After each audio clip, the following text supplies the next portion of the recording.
सुप्रभात दोस्तों, जय श्री राधे, जय बद्र विशाल, गुड मॉर्निंग। शास्त्री प्रवीण चंद सैमाल ब्लॉग में आपका हार्दिक स्वागत और अभिनंदन है। मैं कुशल हूँ, आशा करता हूँ आप भी कुशल होंगे। इस समय मैं अपने प्यारे से सुंदर से गांव से भाटगांव से ये ब्लॉग बना रहा हूँ। ब्लॉग की शुरुआत यहाँ से हो रही है। ये पिताजी हैं, ये भैजी हैं। इस समय ये भैजी नहाने के लिए तैयार हैं, पिताजी भी नहाने के लिए तैयार हैं, क्योंकि आज हमारा श्रीमद् भागवत पुराण मेरी ताई जी का आज संपन्न हो रहा है। ये सुंदर सा व्यू आपको दिखा रहा हूँ गांव से। और मेरी आज दीदी भी आ रखी है। अब दीदी जाएगी ससुराल, दीदी को छोड़ने जा रहा हूँ थोड़ा, और उसके बाद नहाऊंगा और उसके बाद भागवत में जाऊँगा। ये मम्मी आ गई हैं अपनी गाय को निकाल के। देखो, माँ ने अपने गौ की सेवा कर दी उसको।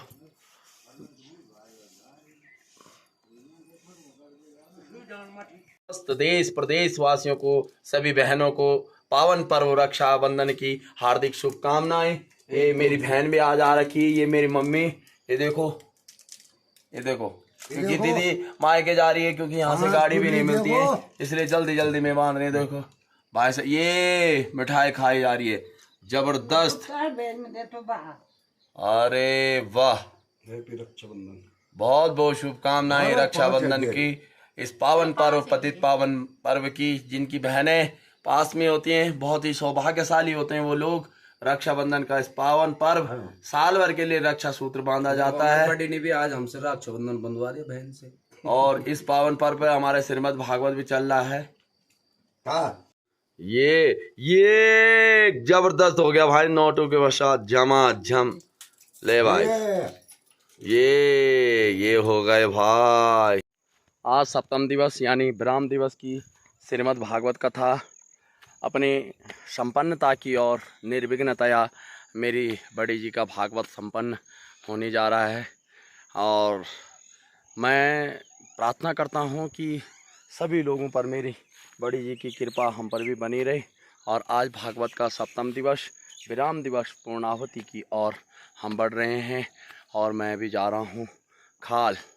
इस समय यहाँ से तैयार हो गया हूँ, भाई साहब चले गए हैं, मम्मी थोड़ी गाय के लिए आज घास निकाल ली, पापा दूध लेके आ गए हैं, और मैं जा रहा हूँ खाल। इससे पहले हमारे बीच में इस यज्ञ के ही एक प्रधान यजमान के रूप में जो निरंतर रात दिन तन मन धन से अपनी सेवा दे रहे हैं, मेरठ से आए इस यज्ञ के लिए हमारे आदरणीय और हमारे प्रियवर भी है वो श्री प्रवीण शास्त्री जी, प्रवीण चंद्र सेमाल शास्त्री जी अपना दिव्य उद्बोधन हम सब के लिए प्रस्तुत करेंगे।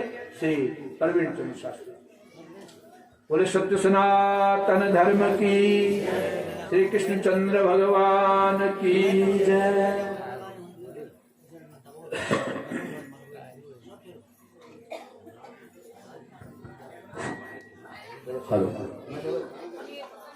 ओम श्री गणेशाय नमः।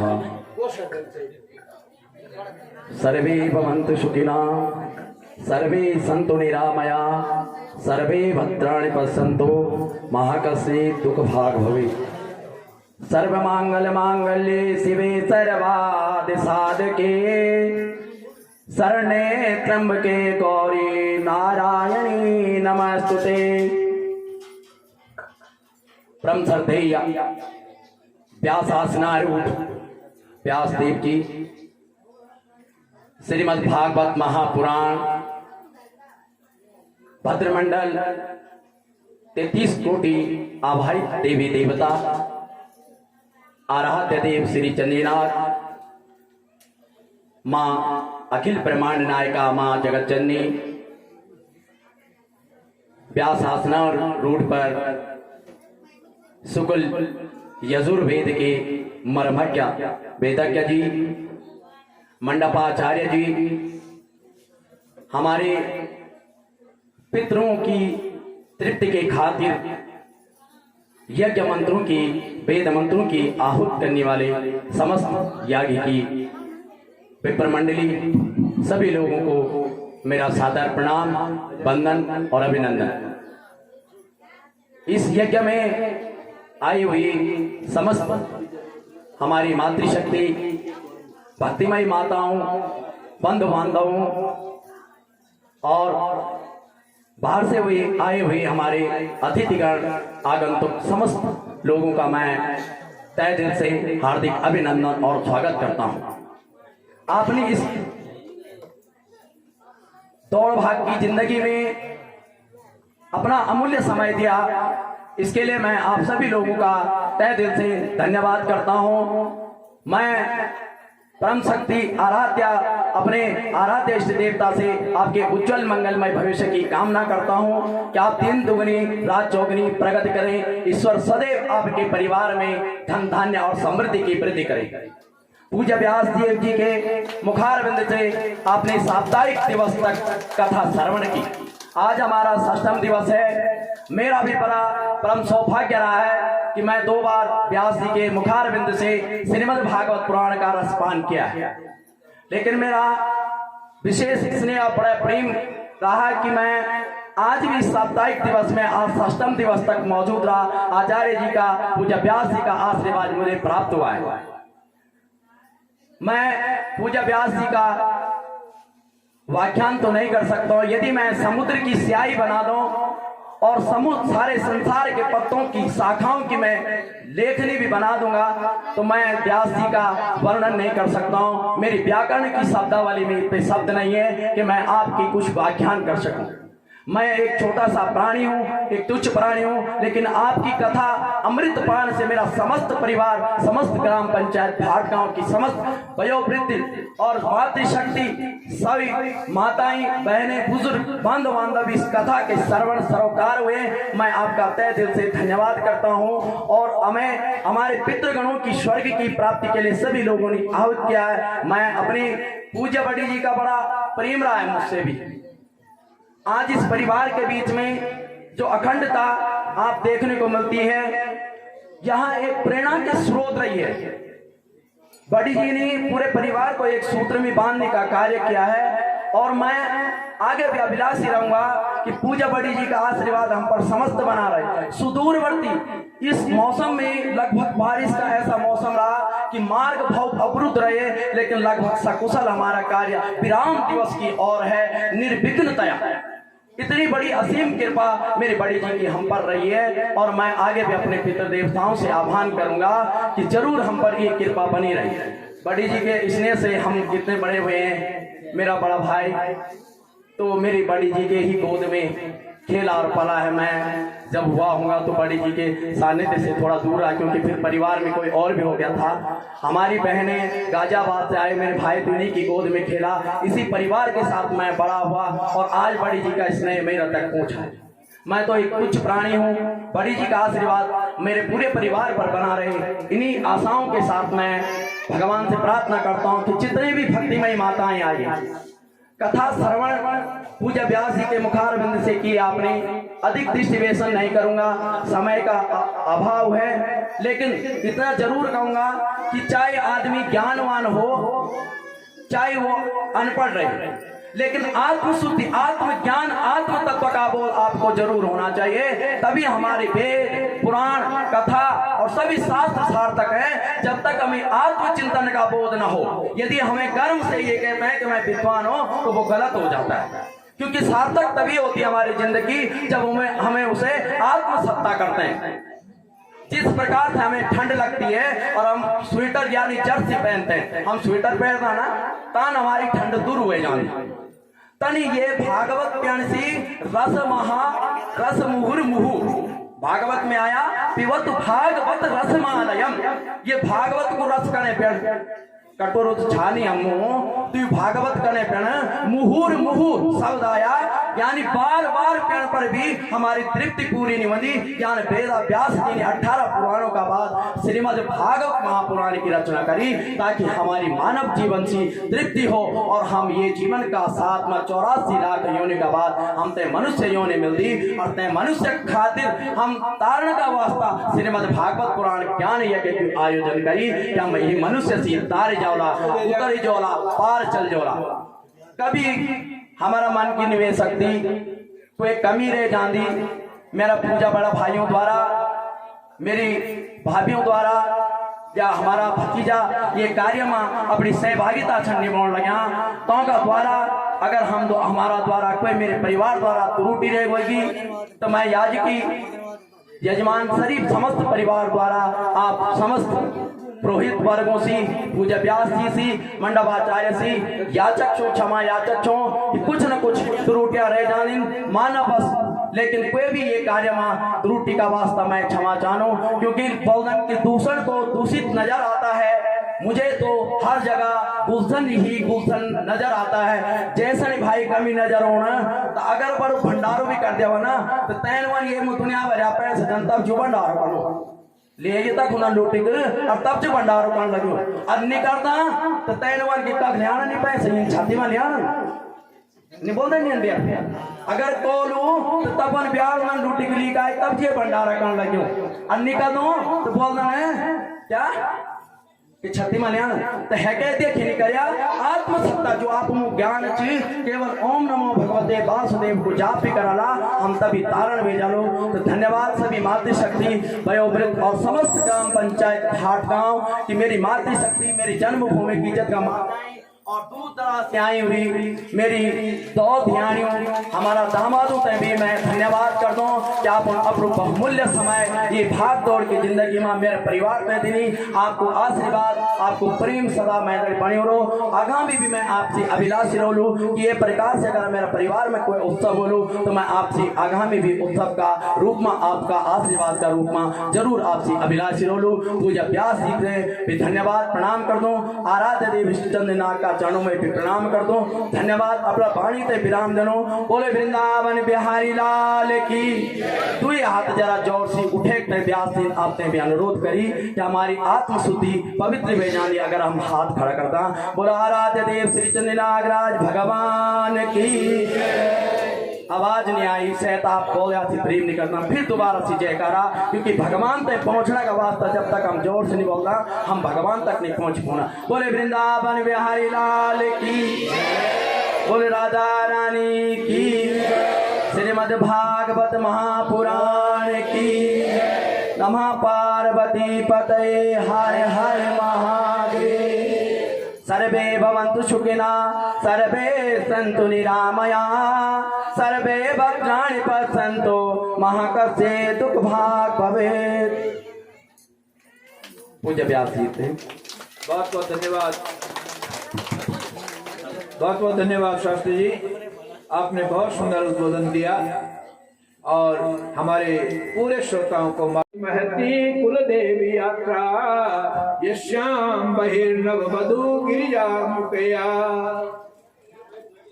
विवाह से पहले हमारे रीति है हमारे कुल की परंपरा है कि नव वधु दुल्हन जो है माँ गिरिजा की पूजा करने के लिए जाती है माँ दुर्गा की पूजा करने के लिए जाती है उसी समय है महाराज मैं जब माता कहते नहीं माँ माया दुर्गा की पूजा कर दूंगी और जब बाहर निकलोगे अपनी सखियों के साथ में माँ की परिक्रमा करोगे यानी कानि च पापानि जन्मांतर कृतानि च तानि तानि प्रणश्यन्तु प्रदक्षिण पदे पदे जब मैं माता की परिक्रमा करूंगी तो साथ साथ माँ का भी ध्यान करूंगी और ये आंखें हैं जिधर फिरती चाहती शाम को है आपको ये मेरी आंखें ढूंढती रहेंगी उस समय बड़ी भारी भीड़ हो उस भीड़ में ये आंखें आपको ढूंढेंगे आप तुरंत आना मेरा हाथ पकड़ करके अपने रथ में बिठा करके अपहरण कर देना रास्ता भी बता रही है साथे कह दिया कि बहुत बड़ा युद्ध होगा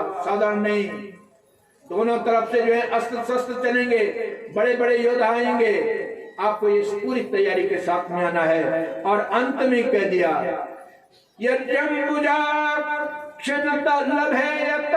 प्रसादम जय्यामसून प्रतिशान शत जन्म विश्या अंत में आखिरी निचोड़ कर दिया कि हे प्रभु यदि आपकी कृपा मुझे प्राप्त नहीं हुई है यदि हम मुजाक्ष न लभे भगवत प्रसादम ये अम्बुजाक्ष ये कमल नयन भगवान यदि आपकी कृपा मुझे प्राप्त नहीं हुई तो जय्यामसून व्रत किसान शत जन्म विश्या चाहे मेरे 100 जन्म हो जाए 100 जन्म लग जाए लेकिन पति तो आपको ही बनाऊंगा मेरे प्राण, रुक्मिणी जी कहते हैं अपने पत्र में कि व्रत कृषाण, मेरे प्राण जो है मैंने आपके लिए इतने व्रत किए हैं, इतनी तपस्या की है कि मेरे प्राण, मेरा शरीर वैसे भी बहुत दुर्बल हो चुका है।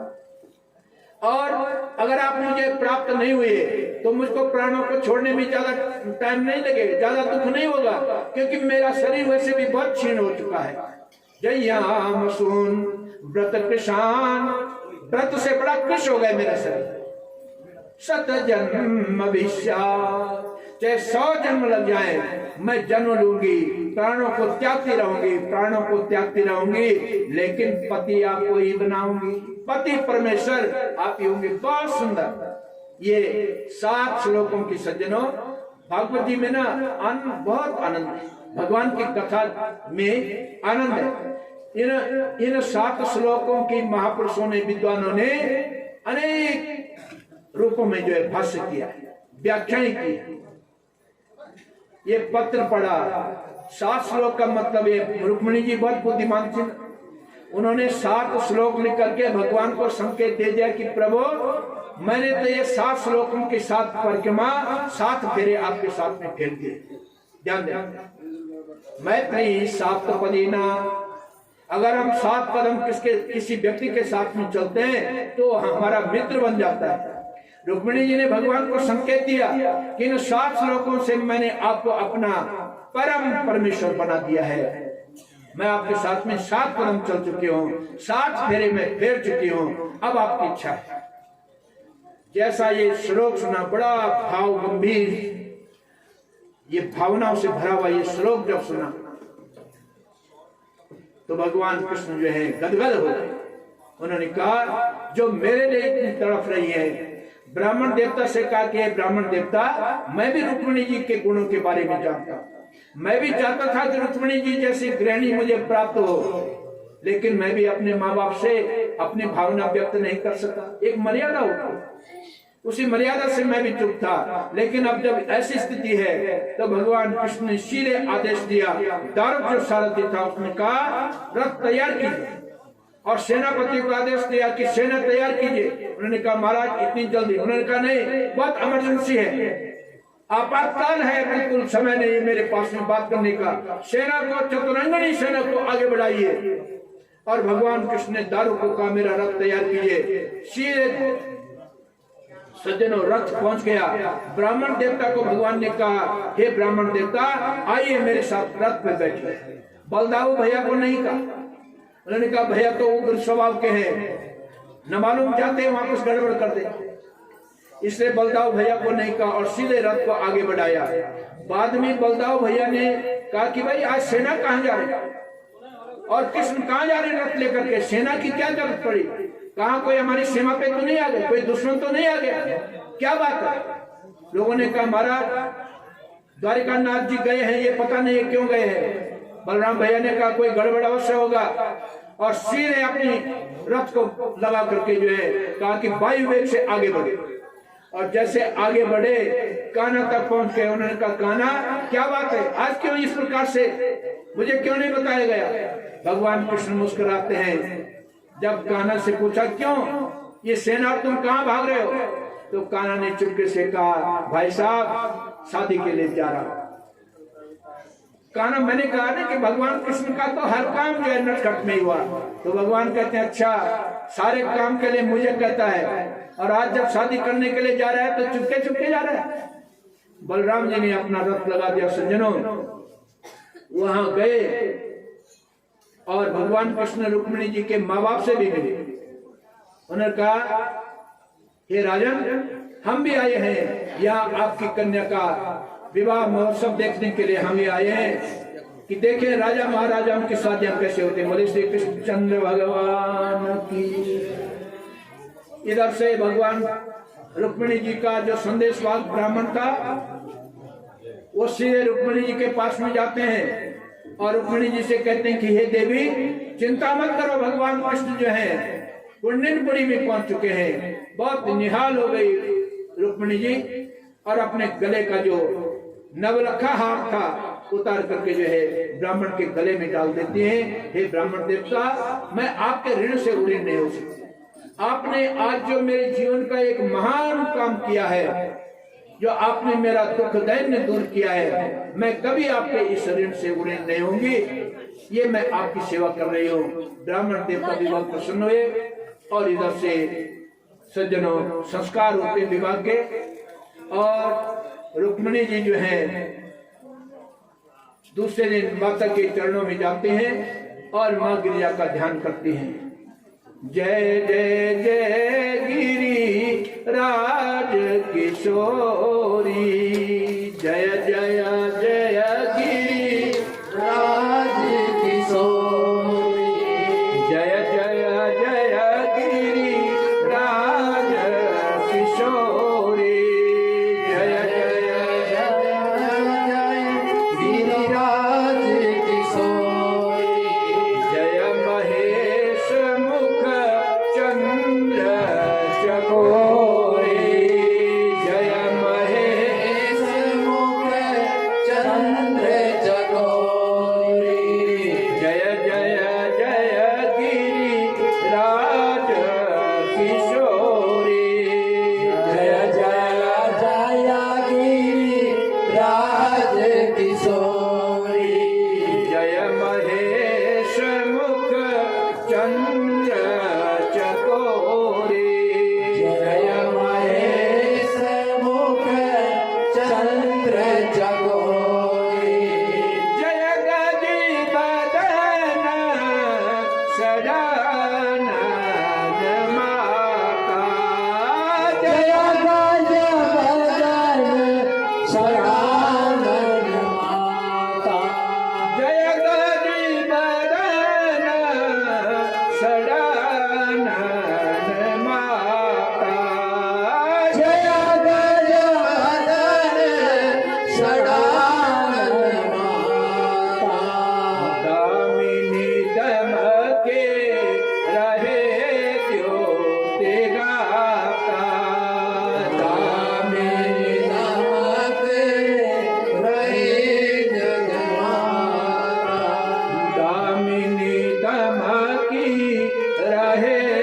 ज्योति गाता, दामिनी दमक रहे जगमाता, जय जय जय गिरी राज किशोरी, जय जय जय गिरी राज किशोरी, जय महेश मुख चंद्र चकोरी, जय महेश मुख चंद्र चकोरी। भगवती महामाया का जो है षोडशोपचार से पूजन किया, भक्ति भाव से रुक्मिणी जी ने पूजन किया और भगवती से जो वरदान मांगा, भैया नंद गोप सुतम कृष्णम पति में कुरुते नमः। नंद बाबा के जो पुत्र भगवान श्री कृष्ण है उनको मेरा पति बनाना। दे सौभाग्यम आरोग्यम देहि में परमं सुखम, रूपम देहि जयम देहि यशो देहि दिशो जयी। ये माता मुझे सौभाग्य प्रदान करना, आरोग्य प्रदान करना, सुख संपत्ति प्रदान करना, यश देना, मेरे जीवन में विजय देना, प्रतिष्ठा देना और मेरे दुश्मनों को समाप्त करना। कितना अच्छा हमारे देश की दुल्हन का ये प्रार्थना आज हम भूल गए। और मैं तो बार बार अपनी कथाओं में कहता हूँ, आज हम माँ के दरबार में भेजने से पहले अपने लड़की को सबसे पहले ब्यूटी पार्लर में भेजते हैं। बोले जय श्री कृष्ण। सोचे भेजना चाहिए था हमको भगवान के दरबार में, वहां प्रार्थना कीजिए अपने जीवन की सुख समृद्धि के लिए बेटी, और हम करें कि बेटी जल्दी तैयार हो, ब्यूटी पार्लर में जाना है। और मैं तो बार बार कहता हूं कि देखिए हमारे गढ़वाल की संस्कृति ऐसी थी कि दुल्हन का मुख देखना बहुत कठिन होता था। क्यों सर? दुल्हन के मुख को देखने के लिए लोग बहुत तरसते थे। और आज हमारी दुल्हन जो है बाजारों में ब्यूटी पार्लरों में घूमती है, और लगभग नई जो दुल्हन होती थी ना 7-6 महीने तक अलग पहचानी जाती थी कि ये नई दुल्हन है। शादी के दिन तो लोग तरस जाते थे दुल्हन के मुख को देखने के लिए, दुल्हन का दर्शन करने के लिए, लेकिन नहीं, ये मर्यादा था। आज हमने सब जीवन का सब ओपन कर दिया, तो जैसे जीवन का ओपन कर दिया ना, वैसे हमारी जिंदगी, हमारा भाग्य भी ऐसा ओपन हो गया कि उसकी कोई गारंटी भगवान की तरफ से नहीं है। इसलिए अपनी संस्कृति की ओर लौटिए, अपनी सभ्यता की ओर लौटिए, अपनी मर्यादा की ओर लौटिए और ब्यूटी पार्लर में अपना प्रदर्शन करने से अच्छा ये है कि आप भगवान के चरणों में अपनी विनती कीजिए। 100% पर मैं आपको गारंटी देता हूँ कि जीवन में कभी जो है दुख दैन्य नहीं आएगा। बोले कृष्णचंद्र भगवान की जय। दे सौभाग्य आरोग्यम देहि में परमं सुखम, रूपम देहि जयम देहि यशो देहि दिशो जयी, विदेहि देवी कल्याणम विदेहि परमं श्रियम, रूपम देहि जयम देहि यशो देहि दिशो जयी। एक बार जीवन में अपना के देखिए। कथा श्रवण का मतलब यही है कि हम जीवन में कुछ नया जो है, जो हमारी सभ्यता संस्कृति के अनुकूल है, उसको अपनाएं। हमारा कहने का मतलब ये नहीं कि आप नए जमाने के साथ में चले, जरूर चलना चाहिए, लेकिन जो आपके पास जो पूंजी है संस्कृति की, उसको भी सुरक्षित बना के रखिए, ताकि आपके लिए भी काम हो, आपकी संतान के लिए भी काम हो, आपके पुत्र पौत्रों के लिए भी काम हो, और वो भी कहें कि हाँ, हमारे बाप दादा, हमारे प्रपितामह जो है, हमको कुछ अच्छी संपत्ति दे गए थे। बाकी कुछ नहीं संसार, बाकी तो आए हैं सो जाइए, सब ने जाना है, लेकिन कुछ जाना उसका ही सार्थक है जिसके लिए जो है समाज होता है। कबीरा जब हम पैदा हुए जग हंसा हम रोए, ऐसी करनी कर चलो हम हंसे जग रोए। जाना उसी का इस जीवन से सार्थक है, संसार से सार्थक है, जिसके लिए समाज रोता है। बाकी तो भाई मृता परिवर्तनीय संसार है, मृता कोवा न जाए थे, ये परिवर्तनशील संस्कार है, कौन नहीं मरता, आने जाने वाले सब एक दिन मरते हैं, आते हैं जाते हैं। इसलिए ये भागवत का संदेश है। भगवान कृष्ण ने रुक्मिणी जी का हरण किया, लेकिन विधिवत जब द्वारिका में पहुंचे तो द्वारिका में पहुंच करके रुक्मिणी जी के माँ बाप को, भाई बंधुओं को बड़े आदर के साथ में वहां बुलाया गया, और गो ब्राह्मण को आगे करके, अग्निदेव को साक्षी करके, बंधु बांधवों को साक्षी करके भगवान कृष्ण ने फिर विधि विधान के साथ में जो है विवाह का संस्कार, विवाह की रस्म जो है पूरी की, और अपने बड़े बुजुर्गों का, माँ बाप का आशीर्वाद प्राप्त किया। श्री कृष्णचंद्र भगवान की जय। द्वारकायाम अभूद्राजन महामोदा पुरोक्षाम, रुक्मिण्या रमयोपेतम दृष्ट्वा कृष्णम श्रियापतिम। कहते हैं कि द्वारिका में एक नहीं कई महीनों तक जो है भगवान कृष्ण के इस विवाह का जो है महोत्सव हुआ। आशीत परोक्षाम, द्वारिकापुरी वासी लोगों के लिए जो है बड़ा भारी महोत्सव रहा। रुक्मिणी साक्षात लक्ष्मी का स्वरूप है भाई, और भगवान कृष्ण नारायण के स्वरूप है। तो ये आप समझ लीजिए कि जहाँ नारायण होंगे वह लक्ष्मी ही जाएगी, लक्ष्मी किसी और के साथ नहीं जाएगी, लक्ष्मी हमेशा नारायण से ही मिलेगी। जबरदस्ती जो है माँ बाप अपनी प्रतिष्ठा के कारण दमघोष के पुत्र शिशुपाल से विवाह कर रहे थे। ये शिशुपाल भगवान कृष्ण की बुआ के लड़के थे, भगवान कृष्ण की फूफू के लड़के थे, लेकिन बड़े दुष्ट थे। अब कथा समय हो रहा है, मैं आपको कथा के प्रसंग में ले जाऊं। शिशुपाल भगवान कृष्ण की बुआ के लड़के थे, लेकिन दोनों की नहीं बनती थी। भगवान कृष्ण ने धर्मराज युधिष्ठिर के राष्ट्रीय यज्ञ में अपने सुदर्शन चक्र से जो है शिशुपाल की गर्दन उड़ाई थी। आपको घटना बताओ, शिशुपाल माने शिशुन पालयति आशा, जो संसार में ही लिपटा हुआ है। जब इसका जन्म हुआ था ना शिशुपाल का, तो कहते हैं कि शिशुपाल की 4 तो भुजा थी, हर आदमी की 2 भुजा होती है, इसकी 4 थी, और एक नेत्र इसके मस्तिष्क पे था। अब बड़ी मुश्किल हो गई मां को, भाई माँ ने जब ऐसा लड़का देखा तो माँ बड़ी दुखी हो गई। उन्होंने कहा घर में संतान तो हुई है, लेकिन ये कैसी बेढंगी संतान हुई है, कैसा लड़का हुआ है, अद्भुत अजीब सा लड़का हुआ है। ये तो भगवान का गण हो गया, शंकर का गण पैदा। 4 हाथ और 3 नेत्र, 1 नेत्र मस्तिष्क पर। माँ इस संतान से सुखी नहीं, माँ को प्रसन्नता नहीं हुई इस संतान को जन्म देने से। उसने कहा कैसी संतान, इससे अच्छा तो नहीं होता ठीक। अब घूमते घूमते नारदो देव दर्शना, भगवान के दर्शन कराने वाले तो नारद जी एक दिन जो है इनके घर पे पहुंच गए, ध्यान देना। और घर पे पहुंचे तो माँ ने बहुत सेवा सत्कार किया गुरुदेव का। देव ऋषि हैं, भगवान के दर्शन करवाने वाले हैं, ब्रह्म ऋषि हैं। और नारद जी ने पूछा मैया घर में सब आनंद मंगल है, सब ठीक ठाक है, सब जय वृद्धि हो रही है? तो माता के आंसू निकल पड़े, आंखों में आंसू आ गए, झरझर करके आंसू झर रहे। उन्होंने कहा गुरुदेव बहुत मुश्किल से हमारे घर में संतान हुई, लेकिन ऐसी संतान हुई कि क्या बताओ। उन्होंने कहा क्यों माता, क्या बात? और सीधे बच्चे को उठा करके नारद जी के आगे ला दिया, ये देखो ऐसी संतान हुई।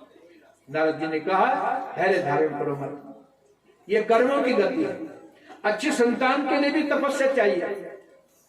ध्यान देना, राजा दशरथ ने तो पुत्रेष्टि यज्ञ किया था। गुरुदेव से कहा था हे गुरुदेव वशिष्ठ ऋषि से, पुत्र नहीं तो पुत्री हो, इस कुल की हो जाएगी, संतान नाम की हो जाएगी, ये कुल आगे बढ़ जाएगा। गुरुदेव पहले तो ऐसा यज्ञ करो कि घर में पुत्र हो, अगर पुत्र नहीं तो पुत्री हो, लेकिन मेरी संतान हो जाए। और ऋषि श्रृंगी के द्वारा जो है पुत्रेष्टि यज्ञ किया। ऋषि श्रृंग राजा दशरथ के दामाद थे। उनकी एक गोद ली हुई कन्या शांता नाम की कन्या थी, जो कि राजा रोमपाद ने उसका लालन पालन किया था। और उसका विवाह ऋषि श्रृंगी के साथ में हुआ था। और ऋषि श्रृंगी ने ऐसी तपस्या की थी कि जहां आप जाएंगे वहां बरसात हो जाएगी, जहां आप जाएंगे जिसका यज्ञ करेंगे उसके घर में संतान पैदा हुई। आज ऋषि श्रृंगी से जो है वशिष्ठ ऋषि उन्हीं से यज्ञ करवाते हैं, घर में भगवान राम जो है, राम लक्ष्मण भरत शत्रुघ्न का जन्म होता है। ऐसे ही यहाँ भी माता करे कि मैंने बहुत तपस्या की है लेकिन संतान ऐसी। नारद जी ने कहा धैर्य धारण, कोई बात नहीं, समय की गति है, भगवान पे भरोसा रखो। उन्होंने कहा माता एक बात बताता हूं, अपने घर में जो भी आता है आपके, उसी की गोद में इस बालक को जरूर रखना, ध्यान देना। और जिस व्यक्ति की गोद में बैठ करके आपके इस बालक की 2 भुजाएं अपने आप टूट जाएं और ये तीसरा ललाट का नेत्र अपने आप गायब हो जाए, समझो कि वही इसका काल भी होगा। ये भी कहते हैं। अब गुरुदेव ने कहा नारद जी ने, तो घर में जो भी मेहमान आता माँ उसकी सेवा भगत करती और उसके बाद बच्चे को उठा करके उसके गोद में रखती।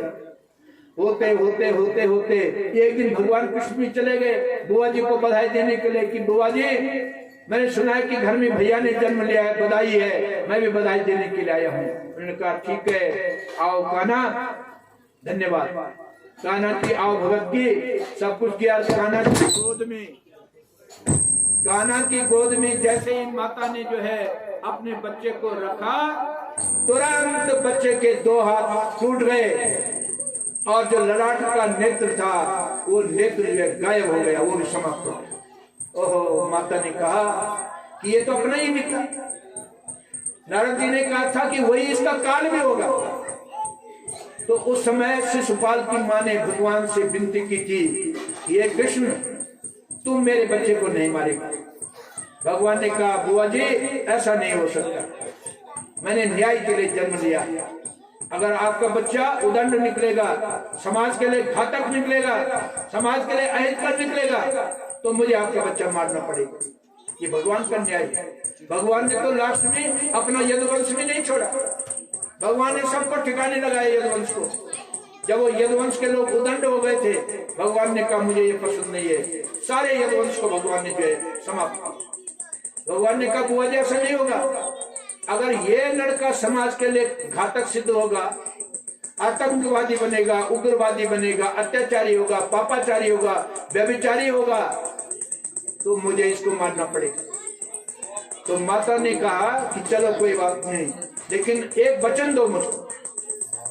उन्होंने कहा क्या? उन्होंने कहा देखिए, तुम मेरे लड़के के 100 अपराध क्षमा करना।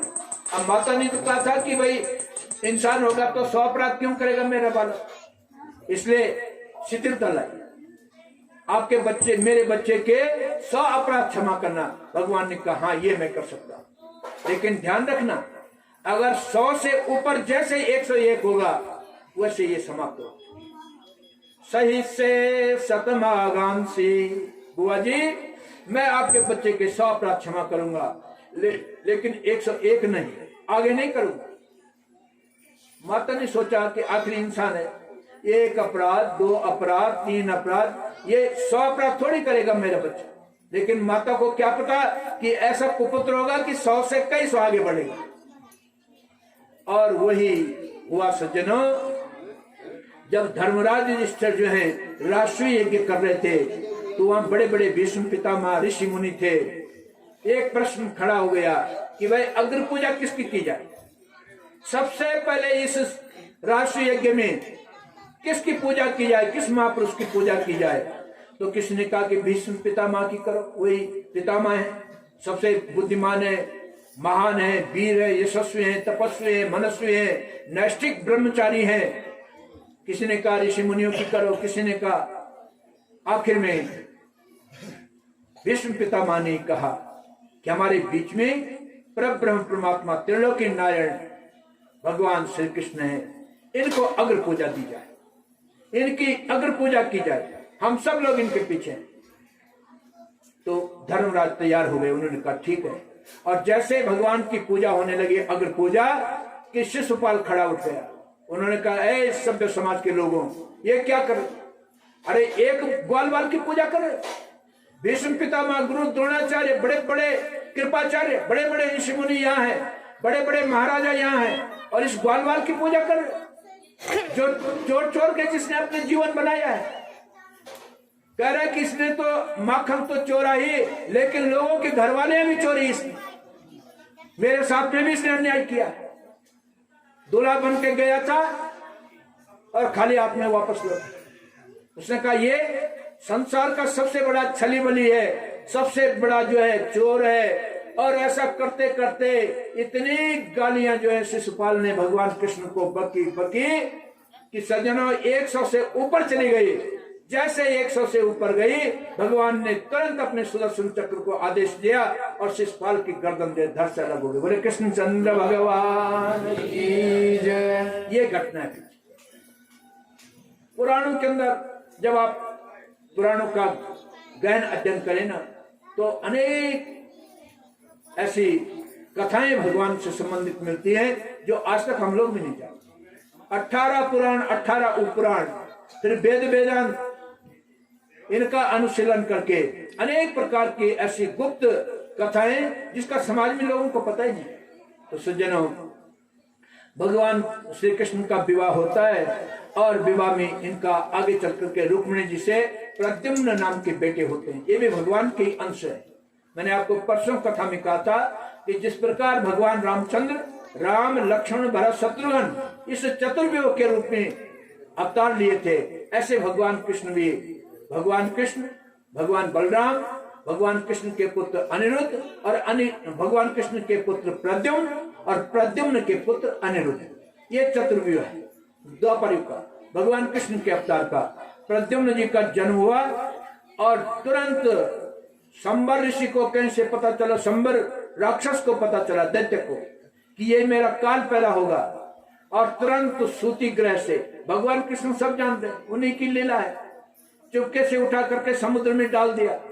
समुद्र में एक मछली ने इस बच्चे को निगल दिया सज्जनों, और वो मछली मछुआरों के जाल में फंसी और दैव योग से वो फिर शंबर की रसोई में पहुंच गई। देखिए, आदमी सोचता नहीं अपने काल को मैं जीत लूं, काल को मार दूं, लेकिन कालो ही दुरतिक्रमा है, काल को कोई आज तक पकड़ नहीं सकता। जिस काल को संबरासुर मारना चाह रहा था, वो काल घूम फिर करके बिल्कुल उसके राजमहल में ही पहुंच गया।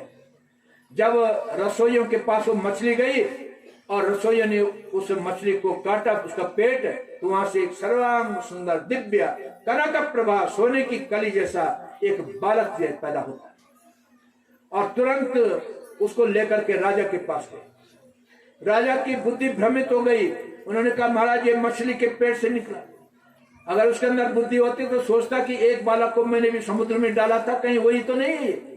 लेकिन उन्होंने कहा, चलो इसको जो है, जो रसोई बनाने वाली मायावती है नारी, उसको दे दो और उसको कहना कि इसको पालो, पोषो, इस बच्चे को बड़ा बनाओ, इसको पालो।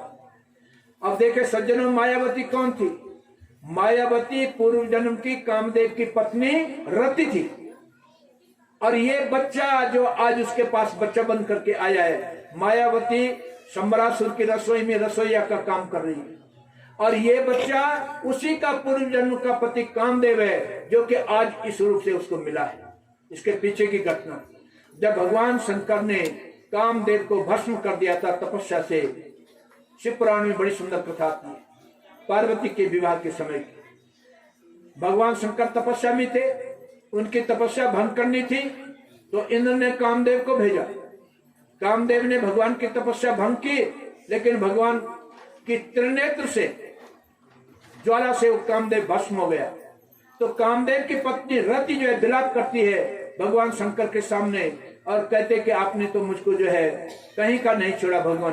तो भगवान शंकर ने वरदान दिया था कि हे रति, अब तुम्हारा और तुम्हारे पति का मिलन जो है द्वापर युग में जब भगवान कृष्ण का अवतार होगा, तो उनके पुत्र के रूप में आपके पति का जन्म होगा और आप संबरासुर के राजमहल की रसोईया बन करके काम करेंगे। आपका नाम उस समय मायावती होगा और तब आपका वही मिलन होगा। आज वही प्रसंग जो है आता है सज्जन। मायावती इस बच्चे को पालने लग गई। धीरे धीरे जो है मायावती को, इस बालक को नारद जी के माध्यम से ज्ञात हुआ कि ये बालक साधारण बालक नहीं, यही मेरे पूर्व जन्म के पति हैं। तो मायावती मायावी विद्या की ज्ञाता थी। उन्होंने ऐसी मायावी विद्या बचपन से ही इस बच्चे को पढ़ाई जैसे माँ पढ़ाती है। और कुछ ही दिनों में ये बालक जो है बहुत सर्वांग सुंदर वैद आकार ले लेता है। मायावती इसको देख करके प्रसन्न है और समझा दिया कि आप मेरे पूर्व जन्म के पति कामदेव हैं। उन्होंने कहा, यहाँ मैं कैसे आई? मायावती ने सारी घटना बता दी कि इस रूप में आया। भगवान कृष्ण के इस पुत्र ने संबरासुर के साथ में युद्ध किया सज्जनों, और उसके बाद मायावती पत्नी को लेकर के वापस द्वारिका में गए। बोले प्रद्युम्न महाराज की, सत्य सनातन धर्म की। इधर से भगवान कृष्ण सत्यभामा जी के साथ में विवाह करते हैं। सत्यभामा जी धरती के अंश की पुत्री थी, जो सत्राजित की लड़की थी। बड़ी सुंदर कथा है। सत्यभामा जी के पिताजी सत्राजित, वो भगवान कृष्ण के बहुत ही सुंदर भक्त थे। और एक दिन मणि, भगवान सूर्य से उनको एक मणि मिली थी, प्राप्त हुई थी। उस मणि को गले में डाल करके द्वारकाधीश की सभा में सत्राजित जाते हैं। भगवान कृष्ण को एक परामर्श देते हैं कि भाई ये संपत्ति तुम राष्ट्र के नाम जमा करो। वो मणि ऐसी थी, समंतक मणि उसका नाम है। रोज जब उसकी पूजा होती थी तो 8 तोला सोना देती थी। तो भगवान कृष्ण ने कहा, ये तो राष्ट्र की संपत्ति होनी चाहिए, सारे राष्ट्र के काम आएगी। प्रत्येक दिन 8 तोला सोना देते, मेरे राष्ट्र के जन जन का कल्याण होगा।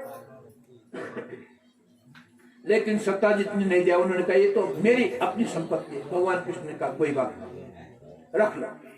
और एक दिन सत्याजित के छोटे भाई प्रसेन ने वो मणि गले में डाली, शिकार खेलने के लिए जंगल में गया और वो मणि चमक रही थी। एक शेर जो है इनके ऊपर झपट्टा मारता है और वो मणि शेर ने उठाई, प्रसेन को तो मार दिया। मणि उठा करके एक गुफा में चले गए शेर, और वहां जामवंत जी थे, जो भगवान राम के समय के जामवंत। वो वहां पर निवास करते थे गुफा में एकांत रूप से। वहां शेर का और जामवंत का जो है युद्ध होता है, और अंत में शेर को मार करके जामवंत जी उस मणि को ले लेते हैं और अपने पुत्र और पुत्रियों को खेलने के लिए दे देते हैं जामवती जी। लोगों ने भगवान कृष्ण के ऊपर अभियोग लगा दिया कि कृष्ण ने सत्यजित की मणि चोर दी, कृष्ण को मार दिया।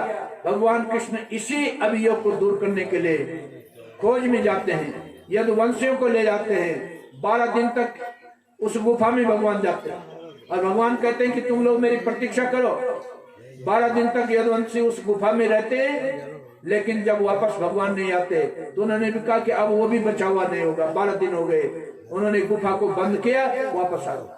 भगवान कृष्ण वहाँ ऋक्षराज जामवंत के साथ में युद्ध करते हैं और 27 दिन तक युद्ध चलता है भगवान का उस गुफा के अंदर।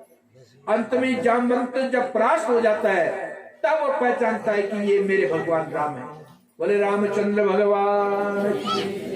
भगवान कृष्ण उस समय उसको राम के रूप में दर्शन देते हैं। जामवंत जो क्षमा मांगता है कि प्रभु मैंने आपके साथ में युद्ध किया। भगवान कृष्ण ने कहा कि नहीं जामवंत जी, अरे मैं भी चाहता था कि मेरे जामवंत पे वो ताकत है अभी कि नहीं है जो उस समय थी, इसलिए मेरी भी इच्छा हुई कि मैं जरा आपकी परीक्षा लूं। उन्होंने कहा बहुत अच्छा। भगवान के अंग संग से उनकी पुत्री जामवती थी, भगवान के अंग संग से वो दिव्य रूप धारण कर गई और जामवती को भगवान के हाथ में सौंपते हैं कि प्रभु ये कन्या मेरी तरफ से आपको जो है पत्नी के रूप में है, और ये मणि भी, उस मणि को लेकर के और एक और दुल्हन को लेकर के भगवान जो है वापस आते हैं। इधर से जब उस मणि को पूरी सभा में सबके सामने जो है सत्यजित को वापस करते हैं तो सत्यजित भी बहुत लज्जित हो गए कि मैंने गलती में आपके ऊपर जो है अभियोग लगा दिया। अब सत्यजित ने भी अपनी कन्या सत्यभामा का हाथ पकड़ा और भगवान कृष्ण के हाथ में दे दिया। प्रभु स्वीकार कीजिए मेरी तरफ से कन्या रत्न और ये मणि। भगवान कृष्ण ने कहा हे राजन, आपकी कन्या सर्वांग सुंदर है, गुणवती है, इसको तो मैं स्वीकार करता हूँ, ये पृथ्वी का अंश थी, लेकिन ये मणि ये दहेज मैं नहीं रखता। भगवान ने संदेश दिया। लोग कहेंगे समाज में आगे चल करके कि कृष्ण ने जो है उस मणि को दहेज के रूप में रखा। एक कलंक को, एक अभियोग को मैंने बड़ी मुश्किल से साफ किया है, मैं दूसरा अभियोग नहीं रखना चाहता। ये जो है समाज में अभियोग की जड़ है, इसको आप ही रखो। और सज्जनों, वो सत्यजित ने रखी। देखिए ये मणि का आगे चल करके इतना दुरुपयोग हुआ कि इसी मणि के बहाने सत्यजित की भी हत्या हुई। बड़ी कहानी है। अच्छी वस्तु जब किसी गलत व्यक्ति के हाथ में पड़ती है तो उसका सदुपयोग नहीं होता, उसका दुरुपयोग होता है। इसलिए कोशिश कीजिए, अच्छी वस्तु यदि हाथ में आई है तो वो आपके काम आए, आपके परिवार के काम आए, समाज के काम आए, राष्ट्र के काम आए। ये भगवान कृष्ण का आशय है। बोले श्री कृष्ण चंद्र भगवान की। इधर से भगवान कृष्ण के एक नाती होते हैं, बहुत सुंदर, और उनका नाम है अनिरुद्ध। ध्यान देना, अनिरुद्ध जो है भगवान कृष्ण के नाती है। और क्योंकि वो कहते हैं ना कि परंपरा से शक्ल भी मिलती है, सूरत भी मिलती है, गुण भी मिलते हैं, तो बिल्कुल अपने दादाजी पर गए, अपने पिताजी पर गए अनिरुद्ध जी। और एक दिन सज्जनों ऐसा हुआ कि उत्तराखंड के राजा बाणासुर, ये डिस्ट्रिक्ट चमोली में पड़ता है, अब तो रुद्रप्रयाग में चला गया, शोणितपुर इनकी राजधानी थी। ध्यान देना, केदारनाथ वाले रास्ते पर। और बाणासुर भगवान शंकर के उपासक थे। ध्यान देना, बाणासुर